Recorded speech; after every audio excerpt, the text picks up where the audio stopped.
Comme vous le savez, la Seine est un fleuve. Son courant agit comme un tapis roulant, entraînant tout ce qui tombe dedans jusqu'à l'océan, y compris les déchets. Quoi? Comment te dire? C'est un peu chiant. Quoi? Hein? Mais qu'est-ce que... Vous êtes malade, c'est incroyable. Incroyablement nul. Non mais tu cherches la baston, toi. Ah, wow, on se calme. Et si on regardait un truc qui parlait à tout le monde? D'accord, mais quoi? Bah, je sais pas moi. Toi, Nicole, c'est quoi ton dessin animé préféré? Je dirais Gumball. Et toi, Vicky, t'as peut-être quelque chose de meilleur à nous proposer?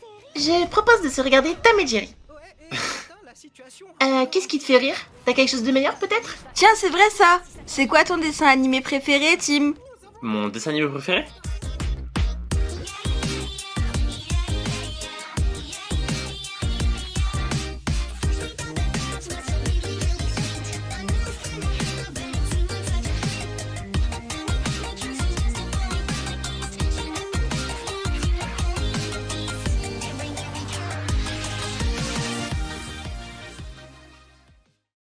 J'avais envie de vous parler d'un dessin animé qui m'a vraiment marqué. Un de ceux qui, pour moi, mérite carrément un épisode entier, rien que pour lui. Alors oui, j'adore plein d'autres dessins animés. Il y en a une tonne que je pourrais citer et que j'aime énormément. Les Souvenirs de Gravity Falls, Gumball, Exploding Kitten, et j'en passe. Mais aujourd'hui, je veux vous expliquer pourquoi celui-ci, en particulier, mérite sa place tout en haut. My Little Pony. Ah, mais...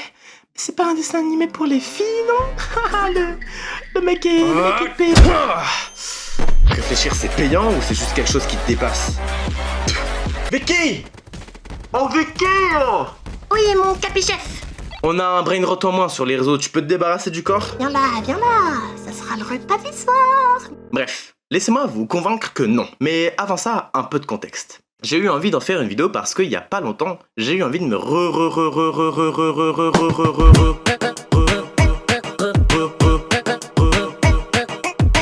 regarder toute la série et j'avais complètement zappé qu'il y avait une génération 5. Donc je regarde et évidemment je compare avec la 4ème génération qui restera pour moi la meilleure version dans cette licence. Bref, sans plus tarder, on va parler de My Little Pony et plus particulièrement Les Amis, c'est magique.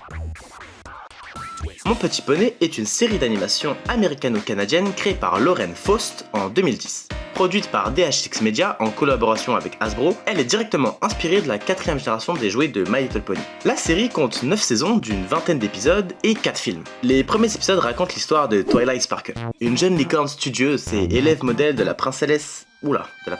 ah oui, carrément.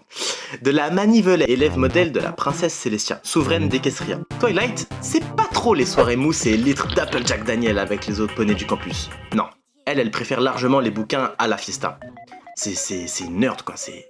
oui, les livres, bref. Mais tout change le jour où, en fouillant de vieux bouquins poussiéreux, elle tombe sur une ancienne légende. Le retour imminent de Nightmare Moon, une jument déchue consumée par la jalousie, qui veut plonger le monde dans une nuit éternelle, et qui est aussi appelée la jument séléniaque. Autrefois, elle avait été vaincue et bannie sur la lune par sa propre sœur, qui n'est d'autre que Célestia elle-même, grâce à ce qu'ils appellent les éléments d'harmonie. Twilight tente donc de prévenir la princesse, mais au lieu de l'écouter, Célestia l'envoie dans la petite ville de Ponyville, officiellement pour superviser les préparatifs de la fête d'été, où Célestia devra s'y rendre. Mais en réalité, elle l'envoie pour lui faire comprendre quelque chose d'encore plus important, l'importance de se faire des amis. Je pense aussi elle en avait un peu marre de se faire harceler par la nerd du collège sur École Directe, mais bon, ça c'est un autre débat.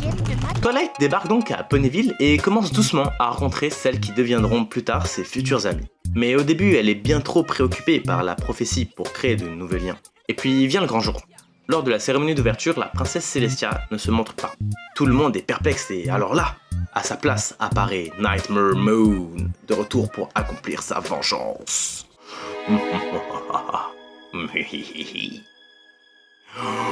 Bon ta gueule, ça y est, on a compris. Twilight comprend alors que les éléments d'harmonie, ces anciens artefacts magiques, sont leur seul espoir. Elle part à leur recherche, accompagnée des 5 autres poneys rencontrés plus tôt. Ensemble, ils vont affronter différentes épreuves. J'ai déjà joué à ces jeux avant vous. Et c'est justement grâce aux qualités propres de chacune qu'ils parviennent à avancer. On a Applejack qui représente l'honnêteté, Fluttershy la gentillesse, Pinkie Pie le bonheur et les blagues. À l'épisode par contre, les blagues au début c'était un peu cringe, j'avoue. Rarity, elle, représente la générosité. Mais tout ça, c'est un big rat dans la série, hein, faut pas croire. Rainbow Dash, elle, c'est la loyauté. Finalement, elles parviennent à progresser. Et lorsqu'elle se retrouve face à Nightmare Moon, Twilight se fait séparer de ses amis. En vient un combat épique entre les deux poneys. Twilight tente de réveiller les éléments, mais ceux-ci semblent sans effet. C'est alors que ses amis arrivent à la rejoindre. Et la révélation. Leur lien d'amitié est la clé. Lors de l'affrontement final entre Twilight et Nightmare Moon, la protagoniste essaie d'activer les 7 boules de cristal, les éléments d'harmonie. Et c'est alors que Twilight devient la porteuse du 6e et dernier élément, la magie. Ensemble, elles activent les éléments et réunissent à vaincre Nightmare Moon.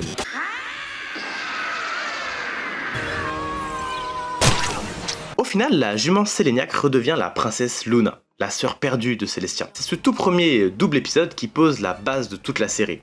L'univers, les personnages, les valeurs et surtout ce lien magique qu'est l'amitié. Malheureusement, je ne peux pas vous parler des 9 saisons, car il faudrait y dédier un épisode entier. Il y a tellement de choses à dire dessus que ça pourrait durer des bonnes heures, voire même des années, tu sais, le mec dans l'excès, excellent. Mais même si au premier abord le dessin animé est tourné façon girly, une des forces de MLP, c'est que le dessin animé est par son premier épisode bien structuré et respecte bien les 7 éléments d'un scénario, tout en introduisant les personnages principaux aisément, ainsi que son histoire, de sorte à que tout le monde puisse s'y retrouver. La série offre également une lecture à double sens, qui passe inaperçue pour les tout petits, et donne une autre vision de la chose pour les ados et adultes, mais aussi par ses morales tournées de façon fable et allégorique qui sont développées par les différentes interactions entre les personnages et leur personnalité, qui va leur permettre d'avancer et qui par la suite vont être essentielles dans la quête de nos protagonistes, surtout dans la saison 4, qui est pour ma part la meilleure dans le domaine. MLP ne se donne pas que des airs de dessin animé pour filles, comme ses prédécesseurs, malgré son apparence et ses moultes musiques qui, par ailleurs, sont excellentes qu'elles soient en français ou en anglais, et qui ont remporté à plusieurs reprises des prix en 2012 et 2013. Mais bien pour tous, avec un background et une histoire développée qui revisite le genre de dessin animé pour enfants. Des personnages attachants avec une bonne dose d'humour, une animation qualitative et beaucoup de références qui parleront à ceux qui les reconnaissent. C'est ça qui fait que Mon Petit Poney est une série qui touche les cœurs et qui apporte une dose d'émerveillement inoubliable à tous ceux qui la regardent, et mérite sans aucun doute d'être vue au moins une fois en entière pour ressentir sa magie. Je vous laisse constater par vous-même la communauté My Little Pony. La chier de contenu créé par ces derniers est juste hallucinante, en passant par l'animation, la musique, la création de scénarios. À mon sens, c'est également ça qui est fabuleux avec ce dessin animé, le fait de réunir un grand nombre de personnes afin de créer des liens d'amitié. C'est le sujet principal qu'il aborde, et c'est ça qui est beau. Aujourd'hui, la génération 4 est bel et bien terminée, et laisse place à la 5ème génération. Et là, clairement, on est sur un gros downgrade total. L'animation est pas ouf, la 3D laisse à désirer, et Sparky wesh, c'est quoi ce truc? Et genre, surtout, ils ont fait ça pour remplacer Spike. Mais genre, Spike, mais qu'est-ce que vous lui avez fait à Spike? Mais est-ce qu'il méritait vraiment ça? Cela dit, mention spéciale pour le générique que je trouve vraiment sympa, même si c'est un peu trop court à mon goût. Et Misty, je trouve très attachante aussi. Et qui, soyons honnêtes, a probablement une meilleure histoire scénaristique que la série elle-même. Et je suis presque sûr que c'est la voix de Scootaloo. J'ai fouillé partout pourtant, mais aucune source. Mais si c'est bien vous, Béatrice Wenier, please, je veux un autographe avec Émilie Guillaume la GOAT. Je suis trop fan. En tout cas, j'espère que j'aurai réussi à vous donner envie d'être curieux et peut-être redécouvrir cette série qui me tient vraiment à cœur. Mon Petit Poney est une série avec du fond, de l'humour et de l'émotion. Beaucoup d'émotion. En tout cas, moi j'ai une série à aller regarder et je vous dis à la prochaine pour une future vidéo. Allez, bisous la team.